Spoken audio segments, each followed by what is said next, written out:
હાલો friend, તમને બધાને જય માતાજી। તો છે ને આજે અમે જવાના છીએ બગદાણા, કેમ કે આજે અમારે વરસાદ નથી એટલે આજે અમારે જવાનું છે બગદાણા બજરંગદાસ બાપાના દર્શન કરવા।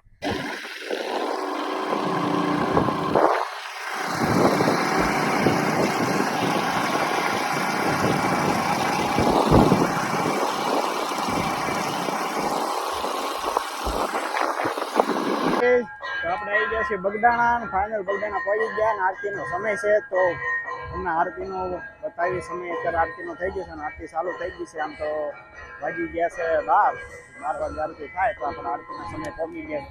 તો આ બગદાણાનો મેન ગેટ છે અને અહીંથી આપણે જઈશું અંદર। તો ગાઈસ ખૂબ જ સરસ આ મંદિર છે, જો બાપા સીતારામ। તો જે લોકો બજરંગદાસ બાપાને માનતા હોય એ લોકો તો ખૂબ ઘણી વાર પણ અહીંયા આવેલા હોય, પણ જે લોકો નથી જોયું એ લોકોને આપણે બતાવી દીધું। આ છે બગદાણા અને કમેન્ટમાં જય બાપા સીતારામ લખી નાખજો। અત્યારે આરતી શરૂ થઈ ગઈ છે અને આ શરૂઆતમાં આપણે કાળ ભૈરવ બાપાનું ઓલું આવી ગયું છે મંદિર। તો આ છે કાળ ભૈરવ દાદા, કાળ ભૈરવ દાદાનું મંદિર છે આ, અને આરતીનો સમય થઈ ગયો છે અને આરતી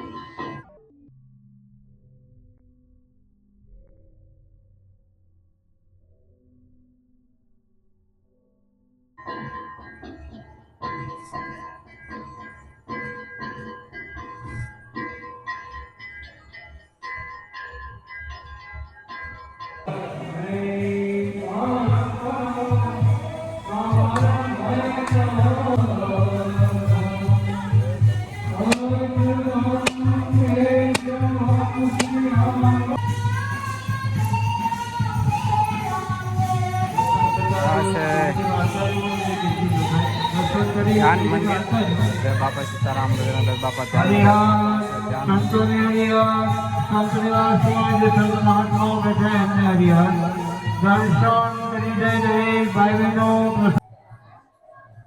તો લાઈન છે, થોડીક ભીડ છે બાપા સીતારામના દર્શનમાં। આપણે લાઈનમાં ઉભા રહી ગયા છે।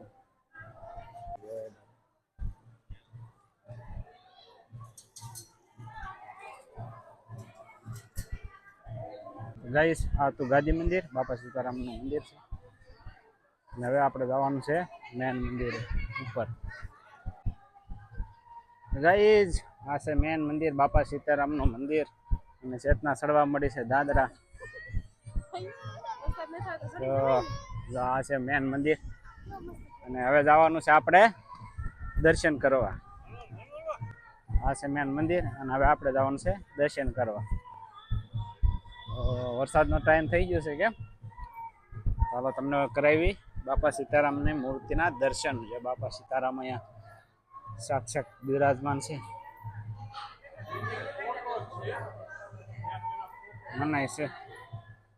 તો ગાઈસ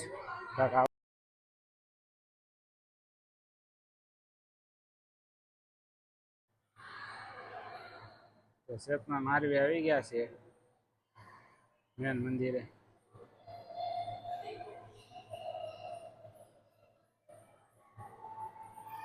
આ છે રામજી મંદિર, બજરંગદાસ બાપા રામજી મંદિર મેન મંદિર છે। તો ચેતના પગે લાગવા મળે છે, આપણે પણ પગે લાગી લઈએ। પેલા કાઢી લેવા દર્શન કરી આવ્યા છીએ અને ઉતરી ગયા નીચે દર્શન કરીને, અને હવે જે હતી આપણે પ્રસાદી હવે લઈ લીધી છે અને આપણે આરવીએન ખાય છે, હું ખાઉં છું અને વિનોદને આપણને બાકી છે। લ્યો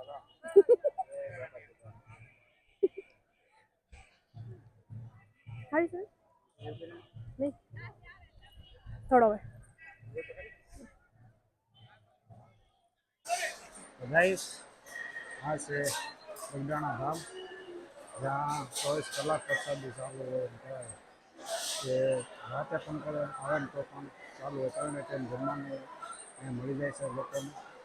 તો ખૂબ જ સરસ આ છે રસોડું, પ્રસાદી રીત અને પ્રસાદી અહીંયા લોકો બધા લેતા હોય છે। તો આ રીતે કાંઈક સેટઅપ છે એ નવું આવી ગયું છે।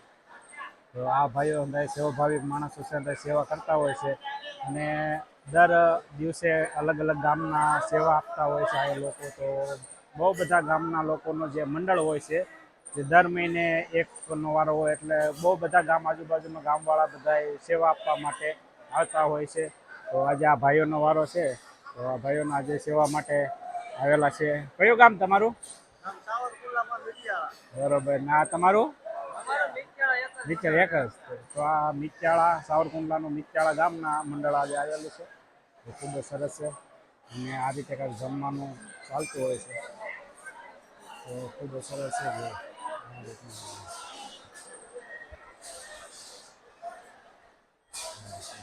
બગદાણામાં નવી સિસ્ટમ આવી ગઈ છે આ જમવા માટેના. લોકોને બેસીને જમવાનું હોય છે. તો આ રીતે ફક્ત જે સેટઅપ છે એ આવી જશે. બાકડા ટાઈપ બાકડાને એવું લગાવી દીધું છે જમવા માટે.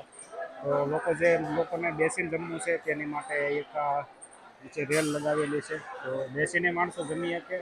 અને આ રીતે કાંઈક સેટઅપ અહીં બગદાણામાં ગોઠવવામાં આવ્યા છે. ખૂબ જ સરસ. તો તમને કેવું લાગ્યું બગદાણા કોમેન્ટની જરૂર કહેજો. અને આ છે આપણે પ્રસાદી અને ભોજન વિભાગ. તો અહીંયા જોવા મળ્યા છે. અને ખૂબ જ સરસ છે. આ રીતનું કાંઈક છે.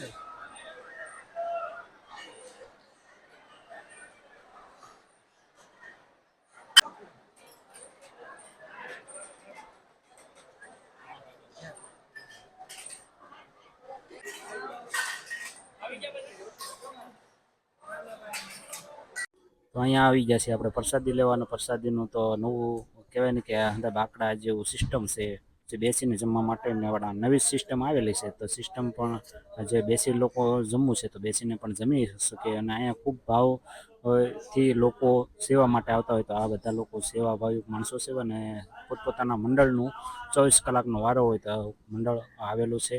અને બધા લોકો જ્યારે 24 કલાક પૂરો થાય એટલે બીજું મંડળ આવે એમ કરીને આજુબાજુના ગામ લોકો ઘણા બધા છે જે લોકો સેવા માટે અહીંયા આવતા હોય છે. તો આ બધા સેવા ભાવિક માણસો છે અને પોતાના. તો ગાઈસ આ હતું પ્રસાદીનું કહેવાય ને કે ભોજન વિભાગ. તો હવે જવાનું છે આપણે રસોડા વિભાગમાં. એ પણ તમને દેખાડી દો. આખી બગદાણાની પૂરી માહિતી તમને બતાવી દો. અને આપણે છે ને આ રીતની સિસ્ટમ આવી ગઈ છે બાકડાની. તો બાકડાની સિસ્ટમ હમણાં 1 મહિનો જ થયો છે આવી, એને 15 દિવસ થયા, 15 થી 20 દિવસ. તો આ રીતે કોઈને બેસીને ઉપર કદાચ થવું હોય તો ઉપર ને નીચે પણ આપણે આ રેલિંગ ગોઠવી દીધેલી છે આ રીતની. તો અહીંથી આપણે જવાનું છે. એ રીતના સેવા આપતા હોય છે બધા લોકો. અને સેવા આપે છે. અને આ રીતનું બગદાણાનું રસોડું છે. તો આ બધી વસ્તુ છે એ જે કહેવાય ને કે લોકો દાનમાં જ આપતા હોય છે. જે લોકો હોય એ અહીંયા વસ્તુ કોઈ લેવા જાવે પણ નથી. બાપાની દયાથી બધી વસ્તુ અહીંયા આવી જાય છે. આ છે રસોડા વિભાગ. અને જેટલી પણ સેવા કરવા માટે આવતા હોય છે. કયું ગામ છે તમારું? મિતિયાળા. તો મિતિયાળાનું મંડળ છે. તો આજે આ લોકો અંદર સેવા કરવા માટે આવેલા છે. અને 24 કલાકનો વારો હોય છે બધા લોકોનો. તો 24 કલાક પછી બીજા જે મંડળવાળા હોય છે એ આવતા હોય છે. તો 24 કલાકના વારા હોય ને પોતા કોઈ જાતનો પગાર કે કોઈ વસ્તુ અહીંયા નથી હોતો. પોતાના શ્રદ્ધા અને ભાવથી એ લોકો સેવા કરવા માટે અહીંયા આવે છે. તો આ રીતનું આ બગદાણાનું ગામ છે મોટું. તો ગાઈઝ આ છે બગદાણાની બજાર, જેમાં અલગ અલગ વસ્તુ મળતી હોય. તો આપણે બગદાણામાં પહેલાં તો દર્શન કરી લીધા. દર્શન કરીને પછી આપણે પ્રસાદી લઈ લીધી. અને પ્રસાદી લઈને પછી આપણે થોડાક નીકળી ગયા ફરવા માટે. કારણ કે જોવા માટે બગદાણામાં બધા આવ્યો એટલે જોઈ તો ખરા જ. તેને ચેતના પણ આવી ગઈ છે ખાલી આટો મારવા માટે. બગદાણા જે પણ લોકો આવતા હોય એકવાર બજારમાં આટો મારવા તો જરૂરી છે. તો આપણે કાંઈ વસ્તુ જે હોય એ લેવા માટે આપણે નીકળી ગયા છીએ. થોડી ઘણી વસ્તુની ખરીદી કરી લઈ. તો ખરીદી તો બહુ જાજી કંઈ કરવાની નથી. અહીંથી આપણે જવાનું છે ભગુડા. તો આ બગદાણાની બજાર છે. તો ખાલી તમને આ તું બગદાણા. બસ આજના વિડીયો બસ એટલું. વિડીયો પસંદ આવે તો વિડીયોને લાઈક કરો, શેર કરો. અને ચેનલમાં નવા હોય તો સબસ્ક્રાઈબ કરવાનું ભૂલતા નહીં. અને ભગુડાનો બ્લોગ આપણે આવવાનો છે તો આપણી ચેનલને સબસ્ક્રાઈબ કરી લો. Bye bye.